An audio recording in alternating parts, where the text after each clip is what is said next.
there is so much out there to get mad about. Social injustices, class warfare, continued colonization, the active destruction of our planet by those focused on profits and not people. We can find it overwhelming at times. The good news is there are equally as many, if not more, stories of people coming together and rising up against the forces at play. So the creators of Blueprints of Disruption have added a new weekly segment, Rabble Rants, where we will unpack the stories that have us most riled up, share calls to action, and most importantly, celebrate resistance. All right, as most of you know, the so-called humanitarian truce in Gaza is over, and the destruction by Israel has resumed. The bombing is certainly most fierce now in the south, where many Palestinians, many Gazans were told to go. What we're also hearing is in the center of Gaza is surrounded by ground troops, tanks, kind of encircling the folks who are in between the north and the south. And again, it's another siege on a hospital there. By most accounts, though, Israeli troops are performing very poorly against Palestinian resistance fighters. So I think the reason I mention that, one, is to give credit to Palestinian resistance fighters. What they're going through and what kind of resources they have, I can only imagine.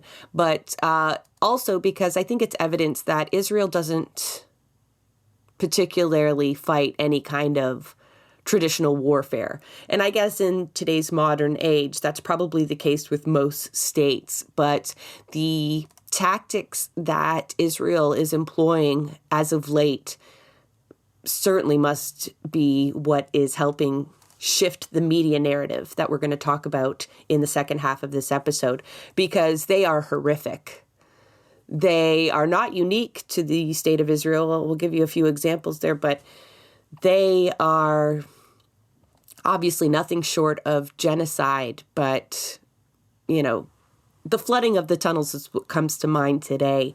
We're hearing the Israeli army, the IDF, is dropping leaflets warning that they are going to flood the tunnel system that everyone speaks of underneath Gaza, and they're going to use the sea to do it.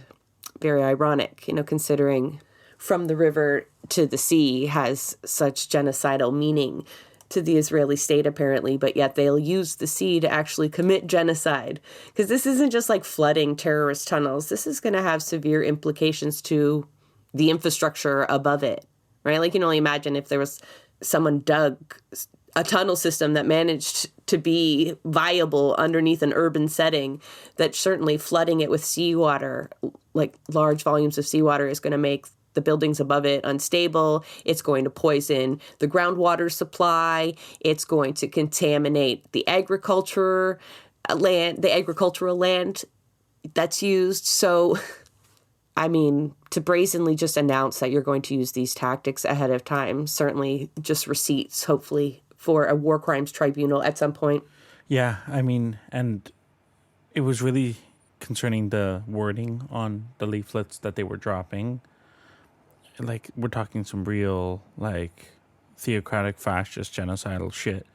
There was a quote from the Quran that said, the flood overtook them while they were wrongdoers, which I think says a lot about the intention here, right? You know, they'll say publicly that this is part of their fight against Hamas, but Against evil. I think it's so fucked up we're using this ethno-state shit that they can just use this biblical crap. Or, you know, I know they quoted the Quran, but it's all this religious shit that they're using to justify this in geopolitics. Like, since when has this kind of justification or language been acceptable at all? I have trouble wondering how we give an exception here. Like when we look at Iran, the biggest beef everyone has with Iran is the fact that it's an Islamic state, that's just crazy to base an entire political system where you've centered one religion and given preference to one religion and whatnot, and you enforce it politically, like the way that we've so-called separated church and state. Not really, but but Israel like comes up with this stuff and uses that kind of justification, and it really doesn't get the pushback that it deserves. Yeah, and I mean, we're already talking about Gaza, which already struggles to get water. This is now wiping out all the clean drinking water that they have subterraneously. And they're also continuing to displace people, to target new areas. This is, I mean, I it's so like blatantly obvious to anybody who has any sort of historical knowledge what is happening here, and like we've been shouting it from the rooftops for weeks now. But it's just like at what point like does the West stop being able to deny what's going on here? Like, how long can they keep saying the same thing, using the same excuse to justify genocide? It's like I'm so frustrated. I'm so tired. Like, this is exhausting, and I can't imagine how exhausting it is for those in Gaza, for those with family in Gaza. Like, I'm fucking tired of this. I'm tired of talking about this. I'm tired of this being an issue, and it's not changing. Like, has the narrative gotten better? Yeah, but like, fuck, I'm tired.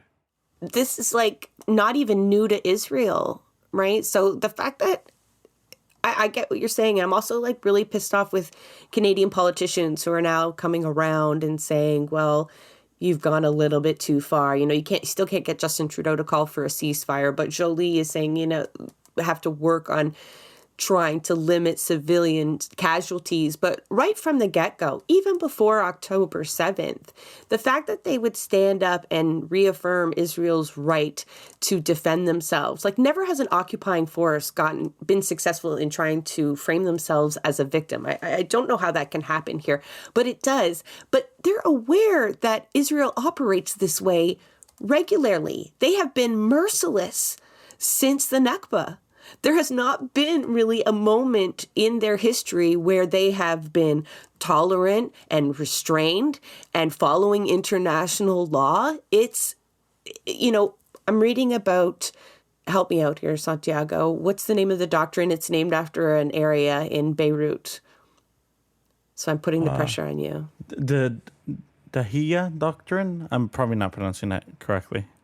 Okay, so this comes from an area, like I said, in Lebanon, where Hezbollah had headquarters and fighters, and 2 Israeli soldiers had been captured. And the response that the Israeli government, the Israeli army used was disproportionate. That is the term that they use to describe this doctrine. It is a disproportionate response that doesn't just serve to, eliminate a military threat. It's a deterrent. It's to cause such large infrastructural damage, psychological damage, that it would take generations to rebuild and get back to any kind of strength as a peoples. So this is a tactic that Israel has been using, not just in Gaza and the West Bank, but on all of its borders in response to any kind of threat that it perceives. And so our Canadian politicians have consistently greenlit this for so long. And, I think now they're starting to taste a little sour taste in their mouth. I mean, it doesn't hurt that they're constantly accosted everywhere they go with calls for, being charged with genocide. Like, that's got to weigh on you after a while. I mean, I don't give a fuck if they're not sleeping at night, but it's getting hard. Like, if you look at what they're calling the war on children, and I know that's sounds like hyperbole, but how do you deny that at this point? It's not a war on children, right? Like, we see them bombing refugee camps, hospitals, like, the way that those newborns were left behind by the Israeli army. Like, you need to understand the hatred that you must be raised in order to follow orders like that. Right? I don't think people understand that it's really not just the Israeli state. The Israeli soldiers, the behavior that we are seeing in videos, and I know war does fucked up things to people, but it's so dehumanizing, the way that they see Palestinians, like the way that they're going through their belongings afterwards, and the way that they're like making tributes to their children or their loved ones back at home by standing on the ruins of residential buildings. Like, the fucking mentality you have to commit the acts that we're seeing, like bombing Médecins Sans Frontières, Doctors Without Borders vehicles, or the fact that we're like at 7,000 plus children dead. They've taught them that Palestinians are not human beings. You know, I want to read a quote by Golda Meir, and we've heard this. You are going to hear, like, this is an echo that has reverberated because you are seeing it online. It's used as justification. And, you know, she's talking. Golda Meir was the prime minister, the fourth prime minister of Israel. She was in power when the Yom Kippur War started. And if you listen to our interview with Danny Morrison, he talks about how he was influenced by this. But in that case, Israel found itself caught off guard. Sound familiar? And she paid the price politically. But here's one of the statements, one of her famous quotes. It's just like horrific to hear. We can forgive the Arabs for killing our children. We cannot forgive them for forcing us to kill their children. We will only have peace with the Arabs when they love their children more than they hate us. And so they're framed as these demons. And then that allows, like, soldiers, you know, walk away from fucking babies in incubators simply because they're Palestinian children. And what this is when we look at this isn't the case of, oh, they just have the wrong people in positions of power. What this is the only possible outcome for the Zionist project. And my reasoning behind that is, if you are trying to create an ethno-state in this land where there's a Jewish majority, or where without a Jewish majority, where the other people being Palestinians in this case are denied equal rights, your only option inevitably becomes genocide in order to maintain that dynamic. It is the only possible outcome, because Palestinians still to this day are, I don't know if it's equal or they outnumber them, but it's pretty much a majority from what I understand. Census data is difficult to come by. How do you get people to do this? How do you get people to carry out such atrocious things? Fear is a very big part of it, right? There is so much propaganda around fear, and it's based on the history of oppression of Jewish people around the world. And it's a very real history, and it's a very real issue to this day. But what the Zionists are doing is taking that fear and using it to justify the oppression of another peoples. And that's inevitable. It's the only way for them to maintain power and to maintain the concept of Israel.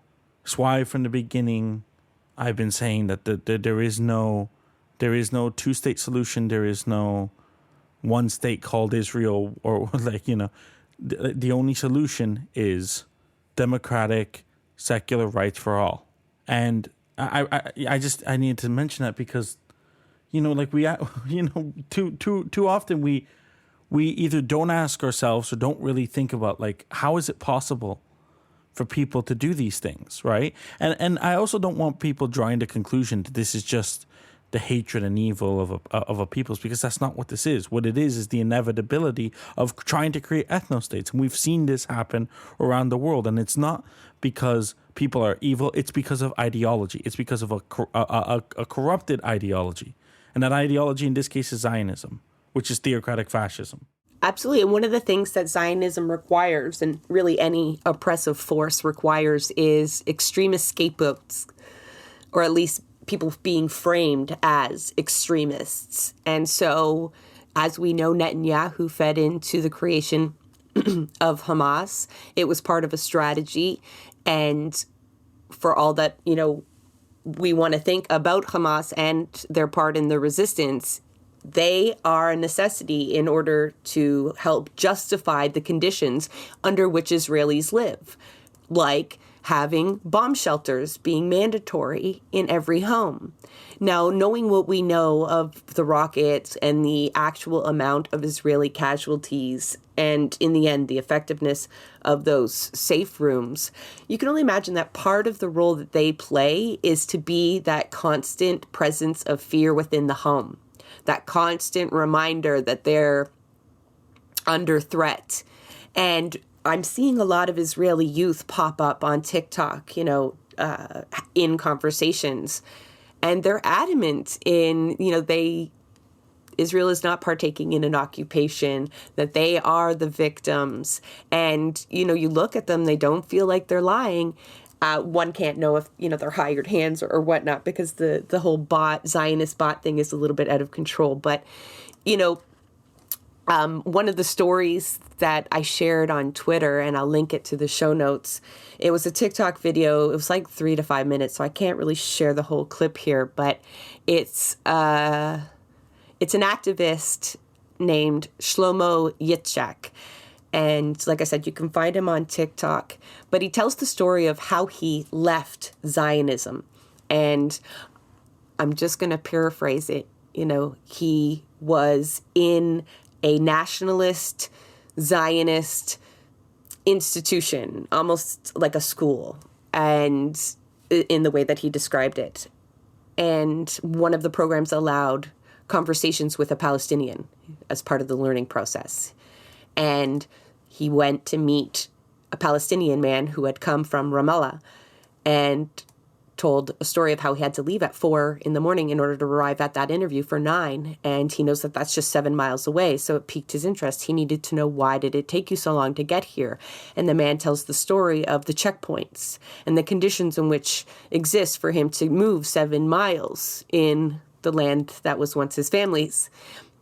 And so, being a free thinker, he wanted to know more, right? He was torn. He could feel what he'd been taught and what he was seeing right now were not jiving with one another. Anyway, the gentleman offers to take him to Ramallah to show him. And Shlomo admits to the audience that his first thought was that this man will kill him. Even though he'd already sit in conversation with this man had traveled 5 hours just to have a conversation with a Zionist youth to help prove he was human and his people were human and deserve better, that his first thought, because of all that he'd been taught his whole life, was that this man would kill him. But something, pushed him inside and he went. Even though thinking like he would come back in a body bag is how he described it. Like, to think that a kid like him, a Zionist kid, could go into Ramallah and come back alive is like unheard of. And what he saw on the other side of the checkpoints was transformative for him.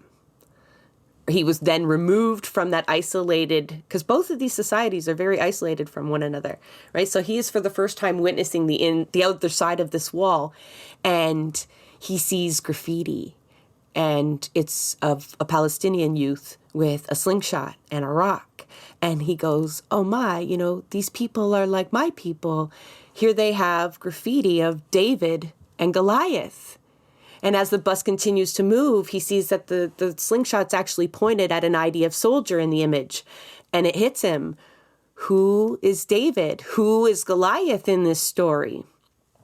And one of the other powerful moments from that story that I just want to share, because it really, it really kind of shook me.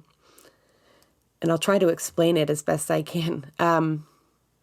So thinking he would first fear for his own life because he was a Zionist Jew on the other side of the wall, once he was surrounded by Palestinians on a Palestinian bus, he realized that he didn't fear from Palestinians. he then realized he was on a Palestinian bus. He had taken his kippah off, his yarmulke, and put on a ball cap. So he probably resembled Palestinians. And he knew he was then at the mercy of an apartheid regime. He knew that he was at their whim, that, save for his U.S. passport, he would be able to pull out, that he would then be treated like a Palestinian. And that's what made him fearful in that moment. He never looked across the bus and thought any of them would harm him. But and that transformed him completely. And so I think that's with so many things that we fear, that we've been told to fear, that once you witness it and once you live it and see it and breathe it, like, you can change how people think, right? I know, like, an old example of that is a lot of people, homophobics, right?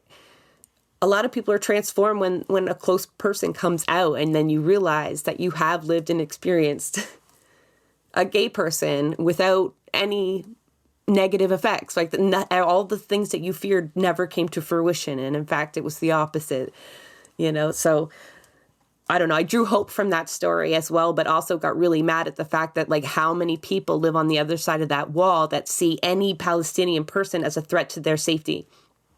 And a lot, because even Canadian Jews who have grown up with Zionist ideology being pushed on them, are looking at what is happening with, like, legitimate fears, but they're not legitimate in the sense that the pro-Palestinian movement wants to harm them. They're legitimate in the sense that they were raised with people telling them that threats to Israel are a threat to them existentially, or even in reality. And that has just really warped people's view. I mean, any scholar looking at this can see these patterns played out through history. The way that this is used to justify genocide. And I have another story that I want to share. This one came from a professor at Humber who was speaking at a Palestinian rally at my campus. Something that, well, by the way, just a side note, they had mentioned how in all of their time teaching there, they'd never seen anything like this on campus. And I thought that was both a sad statement, but also a testament to the importance of this moment and to the universality of this struggle. But anyways, it may be an amazing newspaper. Yeah.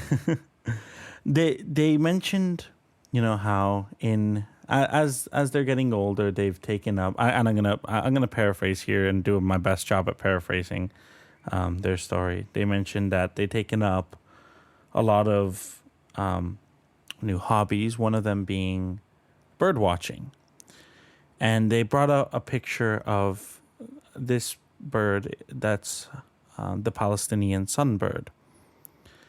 And the story behind this bird, which was in 2015 declared the national bird of Palestine, is that for a long time Israel lobbied to change the name in an effort to erase Palestinian identity. Because for them, how could there be a bird named after a place that doesn't exist? How could there be a bird? Like, if they're trying to erase Palestine, they can't have something as simple as a bird threaten that idea. And so the professor, he spoke about how this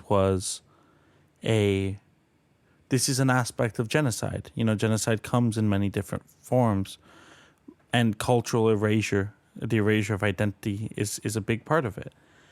And I think that for me, there was something really powerful about this. One, because I hadn't heard anybody else say something like this. This was very different. And because, maybe it's because of what birds represent, the freedom of a bird. Birds don't see borders or understand our structures, It's just a bird.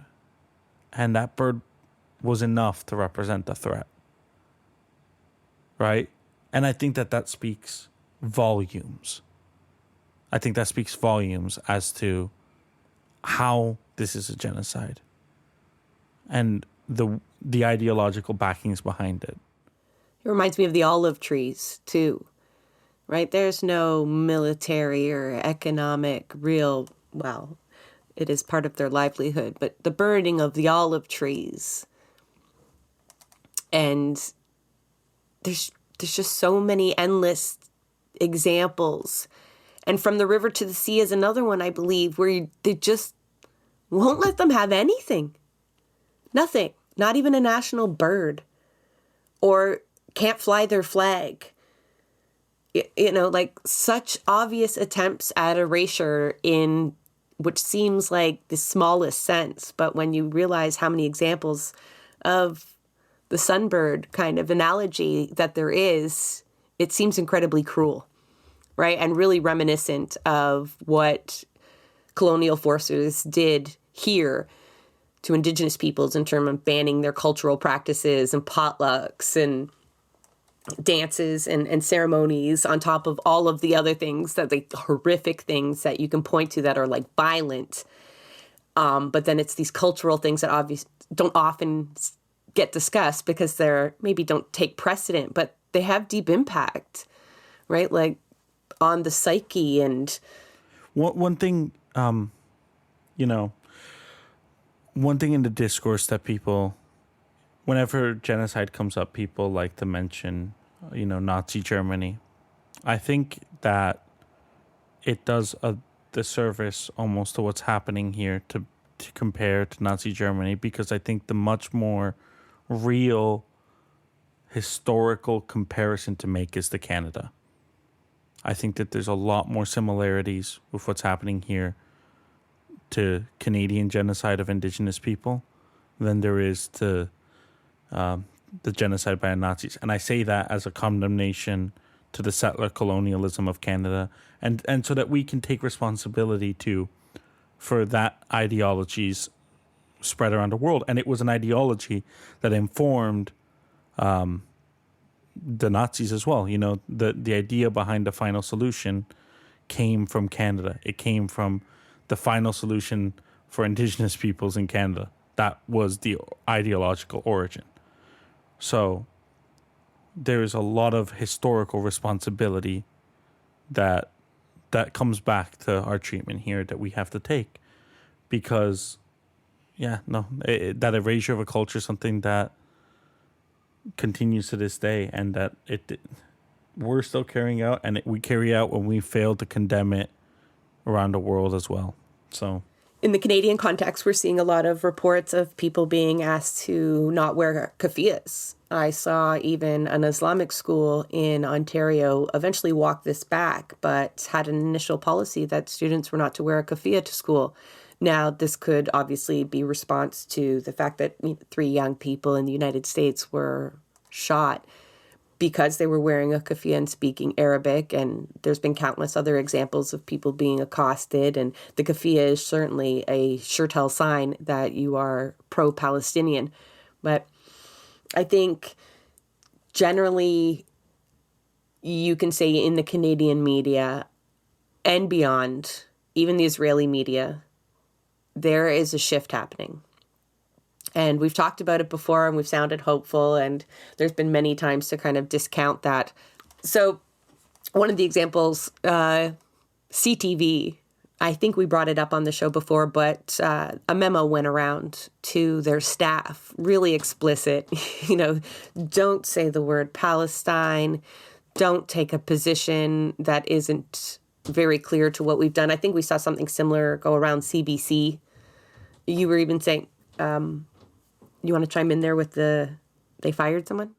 That was CTV who fired the only Palestinian journalist that they had. That was, it was about a week ago, I think.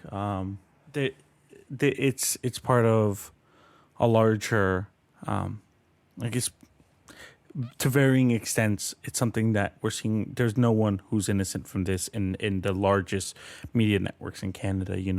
Bell Media has been very vocal about, what you're allowed to say, what you're not allowed to say. And, even,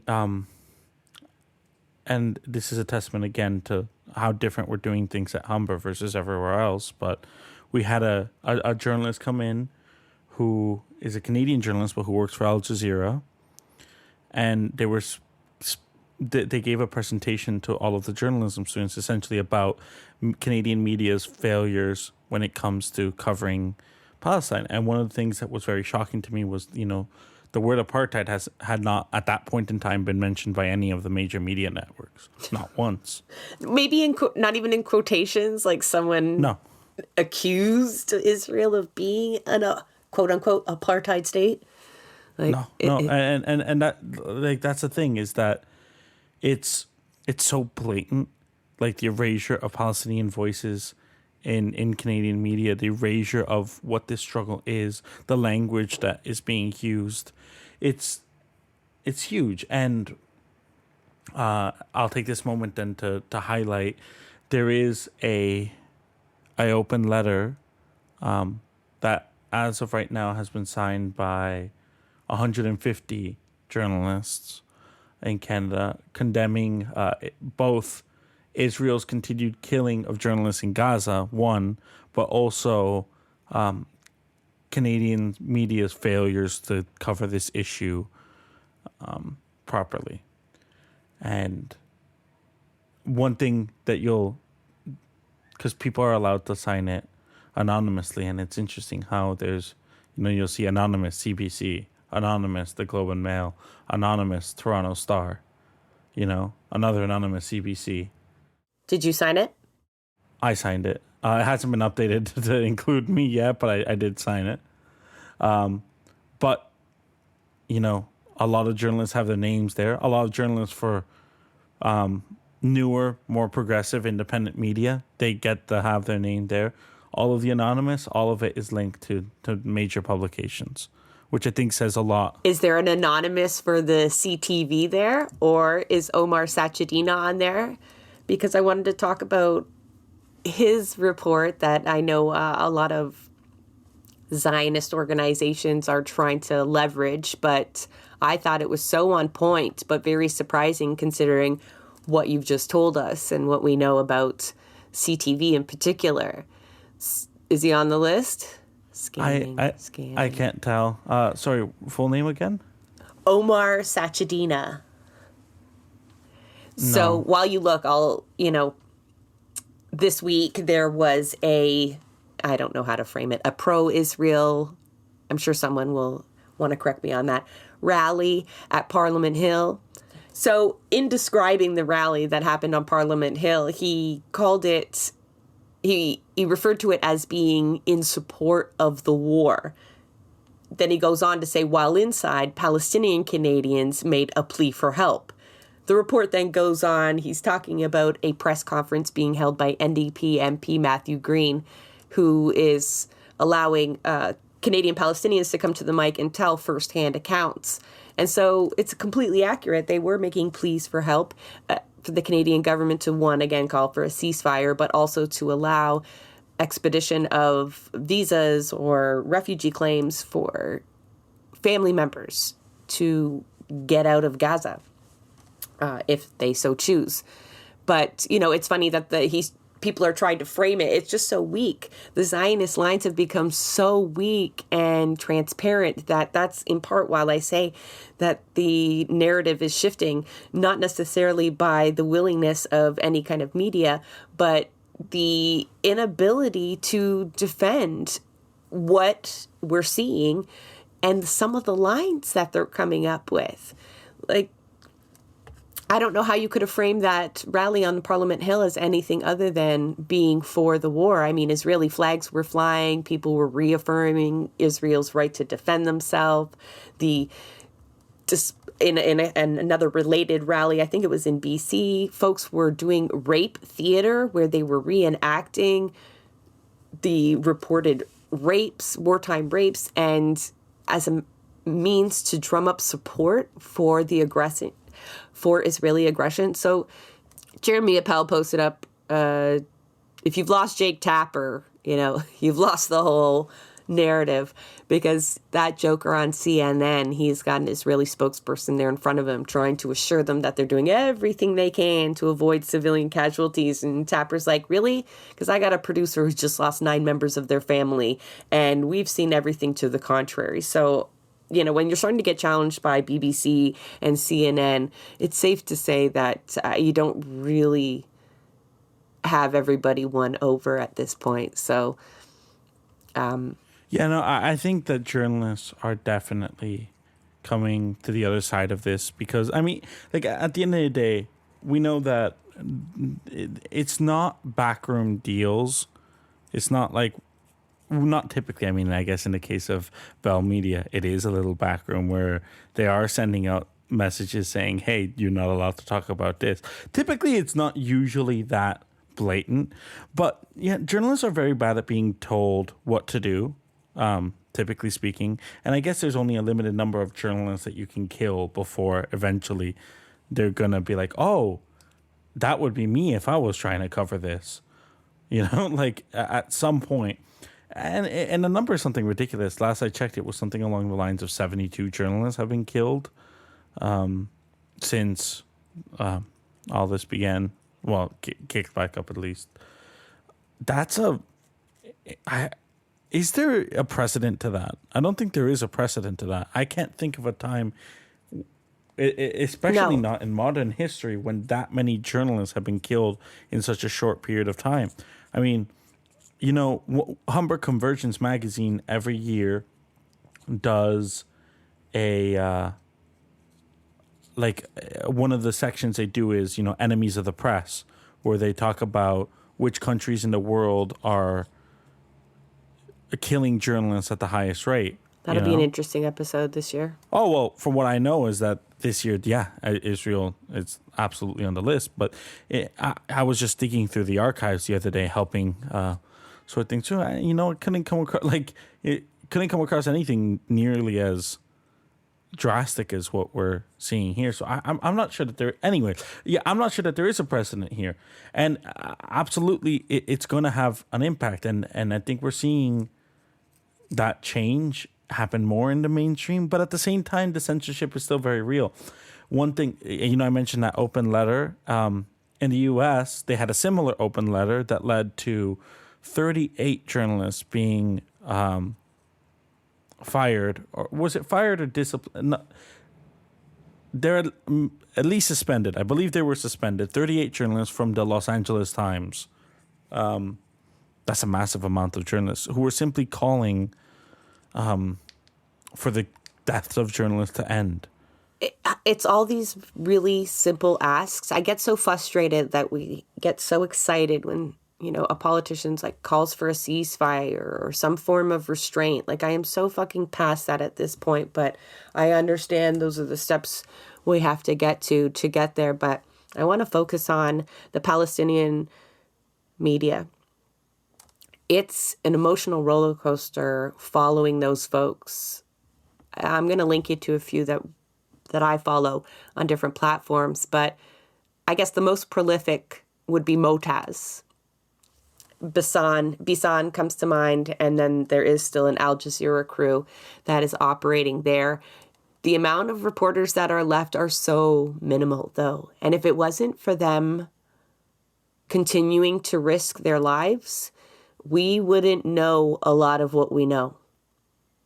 And if you follow them, it becomes apparent, especially in the case of Motaz, that he is being targeted, that he receives messages to his phone that tell of his location, that tell him to evacuate, that are claiming to be from the IDF. There's footage of him being fired upon, wearing the blue vest with press written across it and press on the helmet. At this point, I imagine everyone in the IDF knows who he is. And that is a tactic. That is definitely a tactic that they've employed throughout this, is to target these folks. And so to stay behind, for a moment, I want to just for you to imagine that you find yourself a journalism student that does create content creation. Because like if you look at Bisan, she didn't do traditional reporting before this. She was a content creator, but told of Palestinian culture and of places. And it was almost like a virtual tour guide of Gaza, and found herself in this very new position of having to bear witness and make sure the world sees what's happening. So like that could easily be you. How do you decide like to stay or to go? How close you get, what your obligations are, the emotional turmoil these folks must be going through daily. I really can't imagine that level of suffering. I can only imagine that what keeps them going, well, not what keeps them going as in gives them hope, but what keeps them going, what keeps them fighting this hard is bearing witness to everything that's happening around them, and knowing that unless this information is coming from journalists, unless this information is coming from people who know how to distribute, how to capture footage, how to bear witness without it being like a shaky vertical cell phone, that it'll be that much easier to erase the realities of what's really happening. Because the Israeli propaganda has been, I mean, we've seen it. We've seen their efforts to rewrite everything. And so being there, showing the world, I mean, one thing that really impacted me is there was, Motaz mentioned a couple days ago, I think he's still doing the work, but he said the phase of risking everything to bring you the news has ended. Now begins the phase of trying to survive. I have brought you enough news, and I swear to God it was for his sake and for service to my country. We are now facing an internal siege. We can't move north or south. Israeli tanks surround central Gaza on both the northern and southern ends. Our situation is more dire than you can imagine. Remember, we are not content for you to share.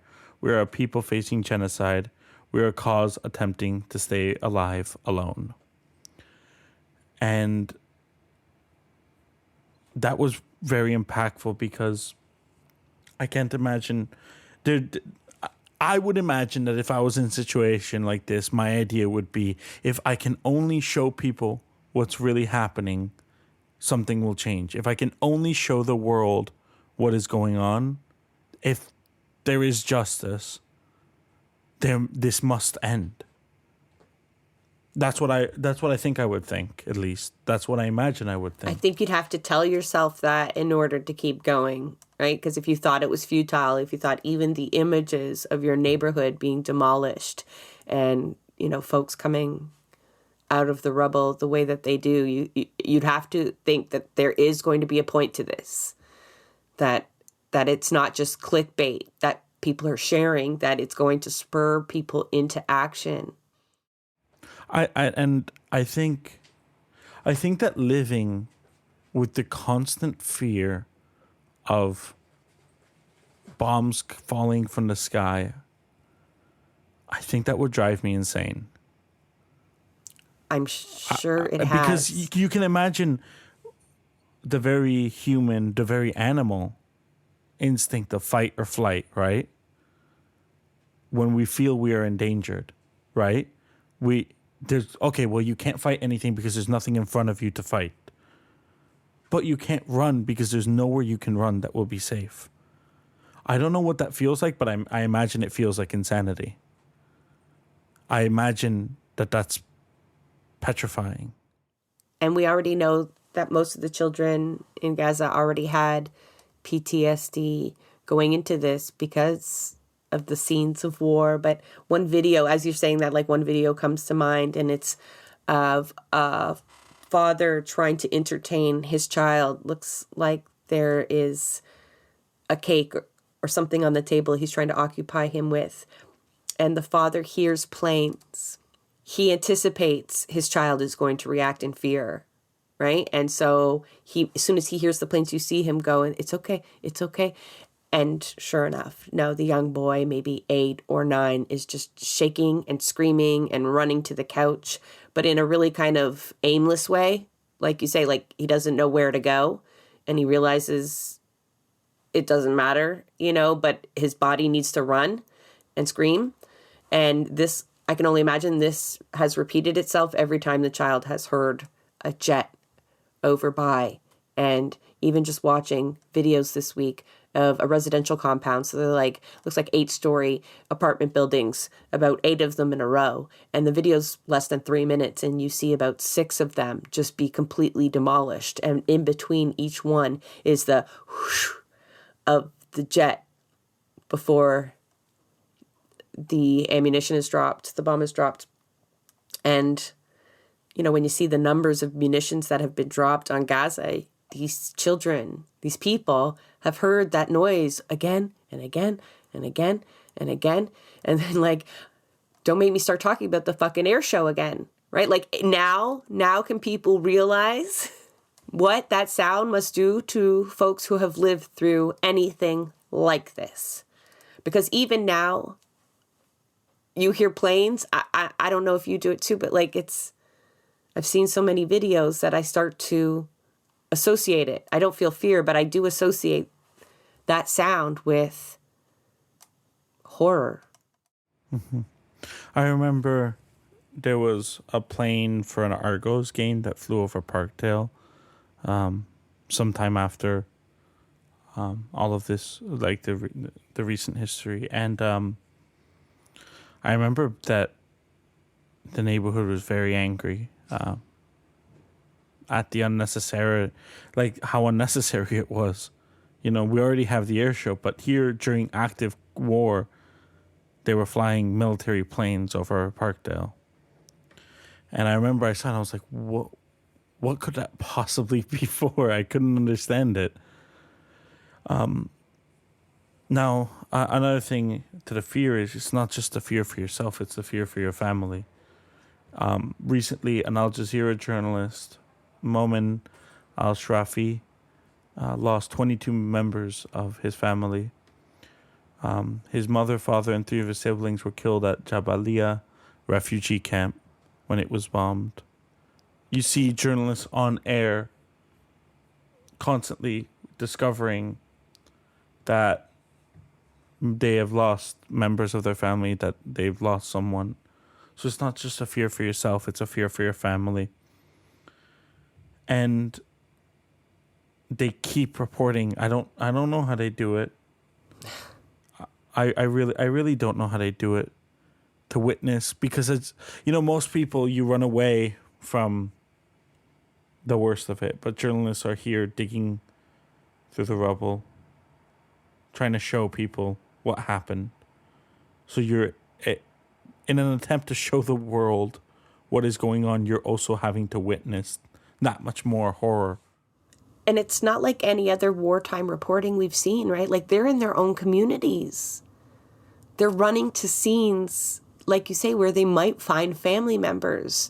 They're not removed observers in any sense. And no, I can't imagine. I think people really need to try to put themselves in the shoes of particularly Palestinian Canadians right now, and what that must be like to be witnessing this real time, waiting for phone calls, trying to reach people, feeling utterly helpless, hopeless, trying to do whatever you can, and then coming into a season where celebrations are happening. If you're over in Canada, we're pretty much talking about Christmas. And, I've seen a few tree lighting ceremonies be disrupted and it to get backlash. And I think that folks are getting really insensitive into exactly what Palestinian Canadians are experiencing right now. It's not right. It's not right that they should be expected to temper down, quiet down, take a break for the holidays. That's completely unacceptable. And there was an interview there that particularly drove this point home. Folks need to remember that there are Christians also living in Gaza, and in the region, Jews, Christians, and Muslims have coexisted along other side religions for quite some time before all of this. But to my previous point, there is a church in Ontario here where they aren't celebrating Christmas in the traditional way. I believe it's a Palestinian Christian church predominantly. And the pastor there, the head of the congregation, explains that if Jesus were alive right now, he likely would be buried under rubble. And to try to celebrate a holiday centered around this very story that occurs in Bethlehem, which is in Palestine, and to not make that recognition or that connection was a little bit hypocritical. And so I'm not telling folks to not celebrate their holidays because we need to find joy still in our lives, right? That's not what I'm saying, but you are going to see maybe Santa Claus parades, Macy's Day parades disrupted. Business is not going to be as usual, right? And that is because there's no time to spare. So, like, ease up on the backlash, especially if you feel like it's kind of attacking one of your core traditional events. Like, I know how people can kind of be reactionary to that. We saw that when Black Lives Matter disrupted the Pride Parade, right? That caused like a real kind of uproar as though they weren't justified in doing that at that moment, that they had to pick and choose the time and place to which they would defend themselves. And you know what that makes me think of? What? It's how Israel disrupts every single sacred holiday. For predominantly faith. Muslims, like the Muslim holidays. Yeah. Yeah. How many times have we seen them in East Jerusalem, you know, at I forget what, is it the Alaska? The mosque. The mosque? Yeah. Yeah. Yeah. Mm-hmm. Go and brutalize people who are just there to, as part of their traditional celebrations, right? That happens yearly. That doesn't just happen now. That happens yearly, right? And so maybe we can find some sympathy in the sense that we understand that maybe we can be a little bit uncomfortable because we've been supporting that same uncomfort inflicted upon others. Not uncomfort, that will, in that case it was brutality. I don't have a lot of I really just don't have a lot of sympathy in this situation for people who cannot see that. I'm not gonna celebrate while a genocide is happening, and I'm not gonna ignore that a genocide is happening, and that's what it is, you know. Everyone always asks themselves, what would you do in this situation? What would you do in that situation? Prove it. You know, it's the very, like, it's in the little things too. We can't even do the little things. And I often quote the quote from Archbishop Desmond Tutu, if you're neutral in situations of injustice, you're chosen the side of the oppressor.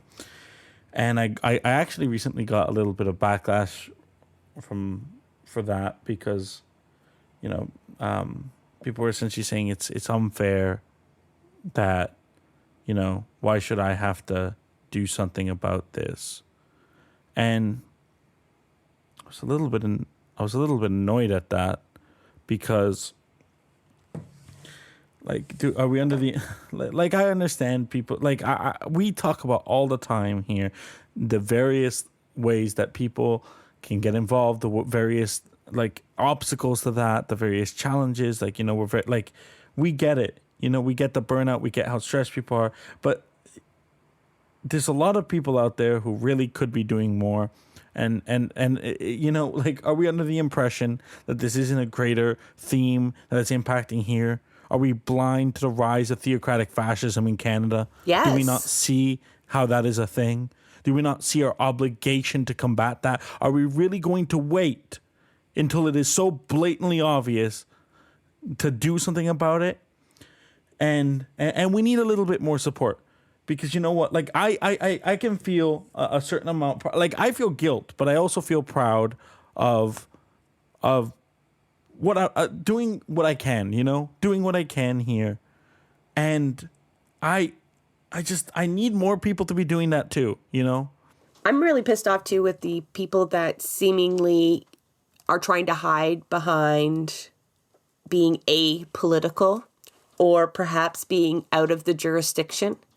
I'm thinking of some Ontario NDP partisans, especially, that try to tell Sarah Jama, MPP Jama, to stay in her lane, to focus on domestic issues that impact Ontarians.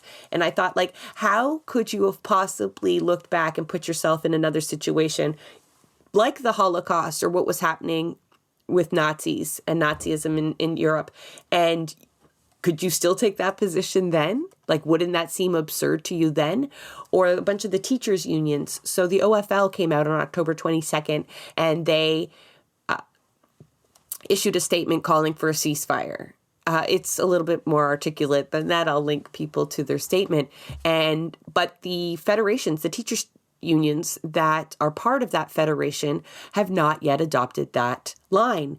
And they are hiding behind the fact that they just don't comment on international matters. Yet Javier Dahiya tells us, he goes obviously digging through their social media, that ETFO, the elementary teachers, they've tweeted about Ukraine 12 times. OECTA's tweeted about Ukraine 5 times, and OSSTF, the Ontario high school teachers, 3 times. So, like, we've talked about the hypocrisies that exist between our support for the Ukrainian resistance to Russian aggression, to Palestinian resistance. But the Scotiabank Arena is another example. They have lit up in the Ukrainian colors many, many, many times. But Gaza, a Palestinian activist, tries to show up to a Mariah Carey concert wearing her keffiyeh, and she's forced to remove it. They say that's not political. We don't do political things within this arena. And it's part of that manufactured consent and that normalization, that when we are told from the top down that there's good guys and bad guys, it removes the politicalness. I don't think that's an actual term, especially for someone that's versed in political science to use. But, it becomes non-political. It's just absorbed into part of our culture and regurgitated without question and not seen as inherently political. But there is nobody that's going to tell you that saying you're pro-Palestinian at this point isn't the most political thing that you can say. And it's such a warped hypocrisy for people to hide behind that they're just not going to take a stand, and that's some sort of fucking noble thing, that they are just going to remain neutral. And I think a lot of people are just seeing through that farce now. It's so unfair, because for a lot of people, they don't have a choice here. A lot of people do not have the choice of neutrality because they're being directly impacted. And when we don't do our part, we're telling them that it's your problem to deal with, your fight, we're not going to get involved, but even though we are directly responsible. And, it's really frustrating. One of the students who spoke, they said that line of like, and stuff like this is brought up a lot, like, when you're old and if you have grandkids, like, are you going to be able to look back and tell them that you took a stand, that you did your part? And I feel like I can, and I'm proud of that. Do you think that? Because I think you're a lot more like me, where it's not even a process that really goes through our brain. We don't have a choice. I feel like I don't have a choice. No. If I were to not... I feel guilty when we don't spend every single episode on Palestine now. I feel like I'm not doing enough. I would feel not well at all if I chose to remain silent on something like this. Like, I wouldn't even be thinking of what future generations would think with me, because I would not be able to sleep. I promise you, not even with the best medication I've got here, would I be able to sleep if I were just to start tweeting only about domestic matters now, or going back to simply sharing photos of my pets, which I do. But I mean, like, how do you go back to business as usual? How do you even make that choice? I think there's like two kinds of people in the world, right? Like, people who can sit and make that choice, and people who's just, it's not a choice. It's not. And that's the thing, is that like it isn't a choice, and it's a part of who I am. And I've been told sometimes that maybe I have unreasonably high expectations of people. But the reason I say this is because, like, approaching it from like the very like common experience, I guess, because our experience is not the common experience, right? Like, I feel like I'm frustrated because like I get that not everyone can be us and do, and like, not everyone's perfect. Not everyone. And but what I mean is, like, it sucks too, you know, like You're talking about people like in precarious jobs or situations where they're forced to stay quiet?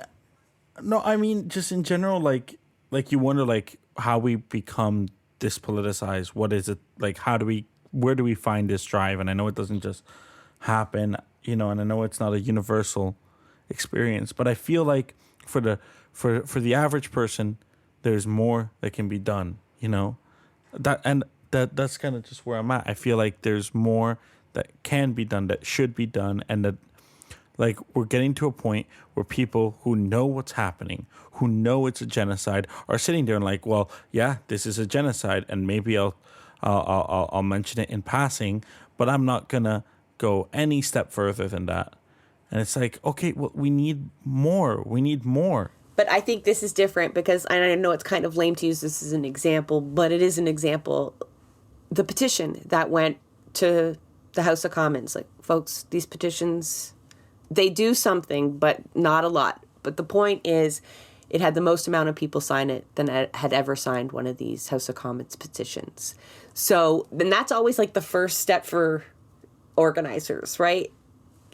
Get you to sign a petition. Get you to fill out a survey, something. Sometimes it's just data mining, but it in the person who's signing it, that's the first petition you've ever signed. That was your first step into activism. That was you kind of doing something you didn't normally do, that you thought you were kind of powerless, finding that, you know, you do have implementations there to pressure government rather than just the ballot box. So although they don't achieve a lot, I think when we look at how many people they did convince to sign this, even with the language that it had, that is so seemingly controversial, even to liberals, is astonishing. And I think the numbers that went to Ottawa on the National Days of Action continually, right, that are showing up in the streets, these are not average numbers. These are not even numbers that showed up when our planet is burning, you know, when huge issues that impact us directly, you know, that you can tangibly, like saving our healthcare, all of these things have never mobilized people in the way that they have now. And that's not just the work of activists, which is crucial, but it's like, it's hitting them. And I think it's from the ability to share these stories and take knowledge. So it's proof, like just telling some of these stories and sharing some of these facts with people that wouldn't normally be exposed to them is so important.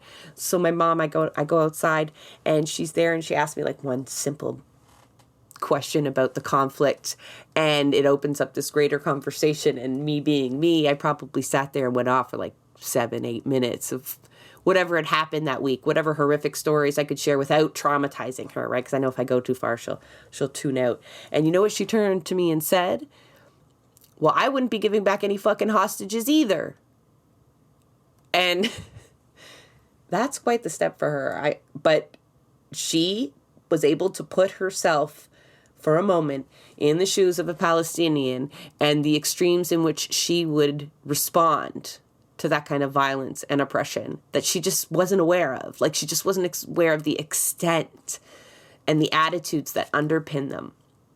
And when that was, you know, explained to her, resistance became the only option. Yeah, and that's the thing. I think that for a lot of people who aren't typically involved, there's been a lot of good stuff. I think what I'm annoyed at is more along the lines of like the people who I guess I was annoyed that there would be someone annoyed at being asked to not be neutral. You know what I mean?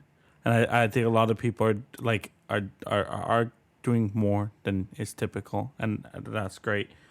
But I think that for somebody to get annoyed at being asked to not be neutral is to possess the knowledge that there is more that they could be doing. Like almost like they have an inherent right to be neutral that you're infringing on.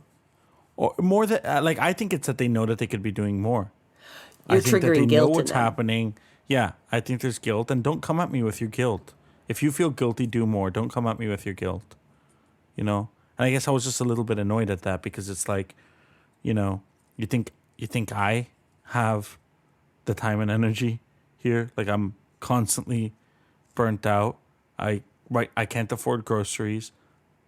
I should be putting this time towards being able to afford groceries. I should be putting this time to being able to afford rent. You know, I have consequences. I'm never going to, like, I'm studying in something where I've already preemptively blacklisted myself, where I'm never going to work for any major publication. I don't fucking want to anyways, you know? But there's no, like, I put my career at risk. I've done sacrifices. I'm committed to this. And so the idea that somebody who isn't doing, like, I'm not asking you to be me, but I'm asking you to do something. I'm asking you to do, to contribute something because it's exhausted and I'm exhausted. You know, I'm tired of, I don't know. I'm tired because I don't see things changing enough. I'm just tired because the bombs are still dropping. I'm tired because people are still dying, and it's not the time to say enough has been done. I have reached my personal limit because I think that there's people who can say that, but I think that a lot of people can't.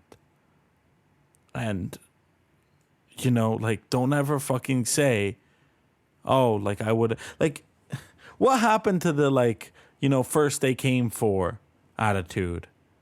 You know, what happened to the, we need to, like, be ever cautious about the rise of fascism? You know? Like, how are we letting that happen? I just, you know what it is that I see our society, I see Canadian society slipping so quickly towards theocratic fascism right now. Really, like, and I don't mean that in a, like, I mean that as somebody who knows what the fuck that means.